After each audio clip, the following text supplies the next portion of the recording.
শুধুমাত্র বুকের মধ্যে হাত রেখে ছোট্ট একটি আমল করেই যে কোনো মানুষকে আপনি বশ করতে পারবেন, বাধ্য করতে পারবেন। সে আপনাকে ছাড়া 1 মিনিটও থাকতে পারবে না, আপনার কাছে আসার জন্য সে ছটফট করতে শুরু করবে। তবে এটিকে কেউ কখনোই হারাম কাজে ব্যবহার করতে যাবেন না। আমলটি করার জন্য প্রথমে আপনাকে ওযু করে পবিত্রতা অর্জন করে নিতে হবে। এরপরে 3 বার দুরূদ শরীফ পড়তে হবে। তারপরে আউযু বিল্লাহ এবং বিসমিল্লাহ একসাথে 21 বার পড়ে আপনি যাকে বাধ্য করতে চান, বশ করতে চান, তার নামটা একটিবার আপনাকে উচ্চারণ করে বুকের মধ্যে ফু দিতে হবে। তারপরে আপনার নিজের নাম 5 বার পড়ে হাতের তালুতে ফু দিয়ে সেই হাত দিয়ে আপনার বুকে চাপ দিয়ে ধরে রাখতে হবে। এরপরে আল্লাহ তাআলার সিফতি নাম ইয়া ওয়াদুদু 70 বার পড়তে হবে।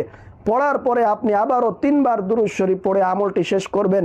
ইনশাআল্লাহ এইভাবে যদি আপনি আমলটি যে কোনো সময় একটি বার করতে পারেন, যে কাউকে আপনার নিজের দিকে বাধ্য করতে পারবেন, বশ করতে পারবেন।